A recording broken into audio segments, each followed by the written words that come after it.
I like how some people said they asked their friends at work, do you know anybody that's died from COVID? And they're like, no, I don't know anybody that's died from COVID, I don't know anybody that died from COVID either. I have some friends that got it and then they got better. So we interrupt this program to bring you a regular retire earlier and better at home or abroad, whatever suits you best. Thanks for coming to our channel. And we're going to change that name though.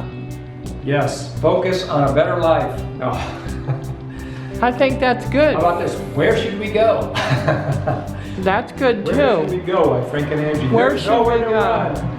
Okay. This is so funny because there's always another side to the story when I look at some of these headlines. And the headlines are that there's spikes in Texas, Arizona, Florida, New York, and all of them. And what's the other side of the story to that? This is a good subject because I know we've talked about this, but it's so crucially important and foundationally important for people to understand that they need to branch out of these headlines because they're being manipulated by headlines. You're seeing people repeating these headlines, and they're repeating them as if they were completely accurate. And there may be some accurate, and some accuracy rather, and to them as far as maybe that many people are getting infected, but so what? That's just part of life, We're heading towards herd immunity in America. You said that you read that there's 44% of America has caught the virus, and that's what they're showing has recovered, 44% of the people. Herd immunity to COVID-19 is just around the corner, new studies say, suggesting humans are rapidly building natural protections against the virus. That's according to at least 2 new studies by the Karolinska Institute in Sweden and the University Hospital Tübingen in Germany. The studies find at least 30% of humans now have COVID-specific antibodies, which means they've been exposed to weak samples of the virus and effectively equals a natural vaccine. Herd immunity is essentially here. It's coming. Like yesterday when you put up the chart to show where the death levels were from the coronavirus, which is down to 0, I said, well, maybe the epidemic is over. However, the mainstream media continues to stir coronavirus fears while ignoring basic science behind herd immunity projections. What mainstream media doesn't show is the number of recoveries from coronavirus. According to the CDC, 1.2 million Americans have defeated the illness, while 1.5 million are still infected, which puts full recovery rate at 44% so far and going up. Meanwhile, scientists say herd immunity for flu and Ebola starts at 33% and at 50% for SARS and COVID-19. Humans become fully immune when 66 to 83% of all cases result in a recovery. And all you need is 60% of people for herd immunity. Herd immunity, so it's actually a positive thing. This is great. It's not something to sit here and fear, and I see a lot of people just copying or repeating this stuff and saying, oh, how bad the U.S. is and this and that. And but like you said, they're actually reaching closer and closer to herd immunity. So once they get herd immunity, what is the vaccine for? You have immunity to the virus. Yeah, once you have herd immunity, then it's a done deal. Yeah. Humans that recover from SARS-CoV-2 infection do so largely because of their antibody response, and we can see that those antibodies are bound right on the surface, exactly at the point that the viral protein needs to get into cells. But despite the data, Anthony Fauci insists the US is unlikely to develop herd immunity and a vaccine is necessary, although he claims the vaccine may not help either. But scientists in Sweden and Germany disagree, saying herd immunity is a natural equivalent of a vaccine. Mexico's another one, okay? And they say, oh, cases are spiking in Mexico. But I did some research and actually found that there are other extenuating circumstances. There are other things going on in Mexico. There's thousands of Mexicans camped out at the border because they've been trying to cross and then they've been kicked back. And so they're sitting here in makeshift tents. So this is like the Spanish flu in World War I, where you have likely unsanitary conditions, and a lot of them are going to be getting sick. Now, that doesn't mean they're dying, but these numbers include that, because you've got all of this going on all across the border. So I just wanted to tell you that when you see these numbers and spiking, there could be other circumstances behind these numbers. And this is something that is actually happening in Mexico with people with unsanitary conditions. But the numbers in Mexico include those numbers. And then there are other things going on. The media is not necessarily, depending on who's in control of the media. And in a lot of these countries, they've already moved ahead and put their health ministers in charge of all things related to health. And that includes what kind of news goes out. Like in Panama, we talked about in the last video, 16 whole articles on the front page of that Panama News, all pro-fear-mongering COVID. So in a lot of these places, like in Italy too, the health ministers, and this is happening, it's like global, in as many countries as possible, where certain actors are being put in charge of these health ministries, and they have vested interests in promoting digital and vaccines and all this whole agenda. It seems to have players that are taking positions in a lot of these countries. On a lighter note, let's talk about some positive ways that we can stop getting this garbage in our email. Exactly, and that's why I brought that up, because if you keep listening to these headlines, you're just going to keep getting all this negative news. It isn't going to end. How would you tell people to start branching out and getting away from this? I would purge it all out of your home on YouTube. It's all there. It's always right there, and it just keeps coming. Some news places, you get 4 or 5 of them a day of these negative headlines. People are just bombarded. So step number 1, remove all channels from your viewing list that do this. I don't go to the Panama News. I saw what it has on it. I don't go to it. What else can people do? Well, they can unsubscribe to it if they're subscribed to it. Yeah. Because I was subscribed to it. That's why I was getting it in my homepage. Oh, okay, yeah. You have to unsubscribe. Yeah, the third one is just you have to make a conscious effort when you see it to just not click on it. And that can be hard to do at first, but then after a while, it just gets, you can tell it's a fearmonger headline, and you're like, I'm not going to click on that one. Bring clickbaity kind of ads too. They've got a lot of that too. And the other side of that is also doing something else, like we're talking about removing the negative and then adding a positive. And the positive is, you just kind of gotta nudge people. You gotta nudge people into the positive zone. And we encourage you to spend time doing that. And some of you will be better than others at it. And a lot of people are just kind of not used to. Don't worry about what people say. If you're polite, about it, and you say, well, these are the numbers or whatever. This is those of us that know better have a responsibility to our fellow man to share the facts. Right, and so we're not saying don't go and look at videos. You need to seek out the truth in the videos. That's all we're saying is to spread the truth around. Not by getting into arguments with people, just gently and in a friendly manner, just saying, well, like I said about the people on Facebook that are just copying and pasting about the 500,000.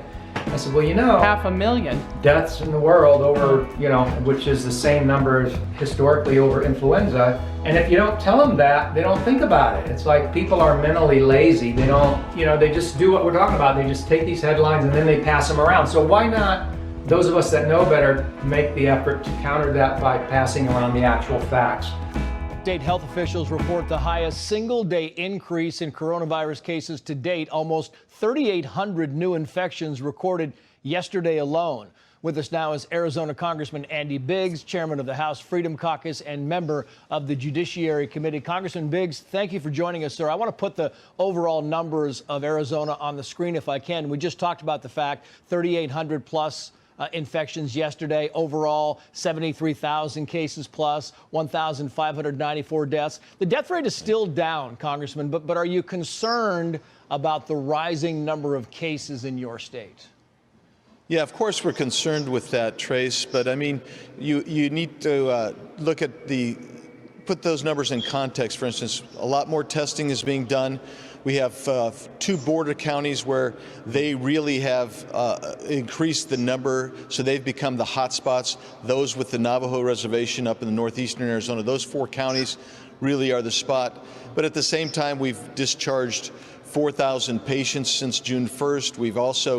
We also see that we're holding pretty steady at 85% of ICU beds are in use, so we still have that 15% vacancy rate there. Our ED is about somewhere around 50%, 53%. Our mortality rate has been cut in half in the last month. And also, if you look at our hospitalization rate, Trace, is down by half from just 2 weeks ago.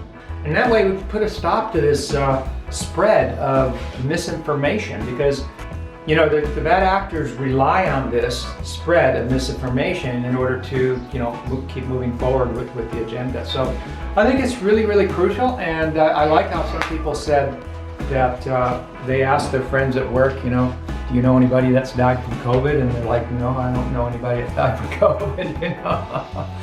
I don't know anybody that died from COVID either. I have some friends that got it, and then they, you know, and then they got better, so. Okay, this title snuck into my homepage. Sometimes these kind of things sneak into your homepage, and I just couldn't help but watch the video because I have to see what they're saying.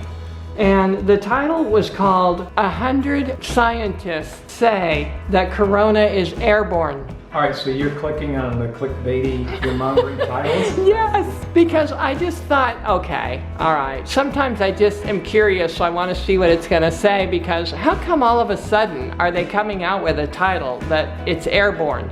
Is influenza, was it airborne?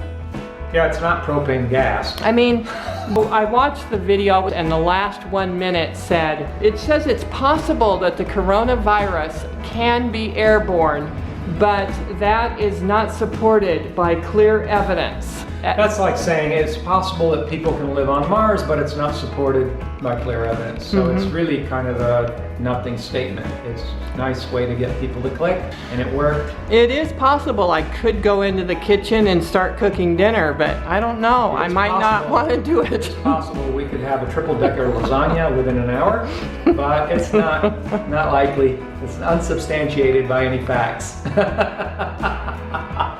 Okay, so then to end this great thing, this wonderful video, let's talk about some of the things we can do to win this battle of coronavirus and get on with our lives. People have to believe that they can make a difference, and I'm telling you that you can make a difference, even if you make a difference with just a few people, you know, 1 or 2 people or more, or 20 people.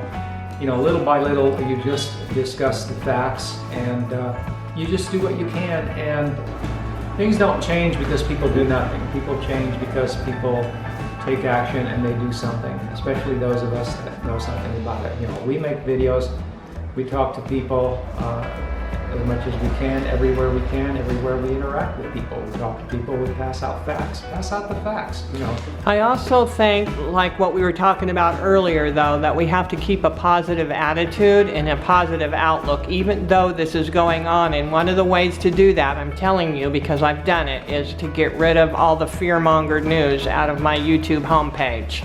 Yeah, there's a lot of people that are trying to travel, and they're trying to figure out, well, where can we travel? Where are we allowed to travel? This is a huge change compared to how things were. And no, it's not a new normal. It cannot be a new normal. It has to be ratcheted back, all the way back to what it was before. That is what our expectations need to be. It may seem idealistic, and that's okay. It's okay to have positive expectations. The only way that anything good happens is because people have a positive expectation, and you know that it will happen. So that's why they happen first, is in your own mind. Having said that, don't focus just on social media. There's a lot of blocking going on. Facebook is still doing it. Yeah, we've talked about this. The US president has passed laws, and now you can sue these social media places. They need to get sued. They need to get super sued, and a class action lawsuit. It should be a brave lawyer that takes them on, because they're doing a disservice to humanity. And they're still deleting, and it could be some of these admins are also deleting. Well, another way I think to stay positive is to get outside, outside into nature, and enjoy the summer and have picnics and enjoy your family and friends and share the truth with your family and friends. And it's okay to make new friends, because if you have people within your own circle that are just totally in denial or whatever, you can branch out and make new friends. So that does happen, but don't give up on them, because a lot of times they just need a little time. So okay, and the last thing, I think we just have to keep our focus on truth, love, hope, and life. Truth, hope, love, and life. And for those of us that caught out here traveling, we're in a spot where we're trying to figure out, where should we go and this kind of thing. But I really do think people should rethink and strategize to go where they have friends, where they know people they trust. And so, because going forward, that's going to be just as important, if not more important, than this spot over here or this spot over here, because these spots, they get known and then they change. And it's happening very quickly, just within a couple of months, and you start seeing all these articles about how things are spiking over here. And then you've got this political ping pong ball where, like the EU is not going to let, Americans in, which is it's a farce, okay? It's a total farce. It's political. The US did the same thing to the EU, but I think things are starting to relax a little bit on both sides. And actually the players, the business people that are in the EU or in the US, they lose because they're losing out on tourism money. They're losing out on business. Yeah. The EU loses out on tax revenues. Oh, yeah. So governments lose out on tax revenues. Businesses lose out on revenues. Individuals lose out on. Everybody loses. Okay, when these governments put up these barriers and these regulations and do it for political reasons, just to do political ping pong, against each other the way they do. So, thanks for listening to our video. If there's any other subject you'd like us to talk about, I know that we've done a lot of coverage on this. I don't see how it can't be in your face, front and center, because every time we turn around and want to do something, boom, COVID restrictions. Oh no, you can't fly over here. Oh, you got to do this, you got to do that. And it's just, and so. All right, guys. We'll talk to you later. Put some comments below and let's have a conversation. Ciao.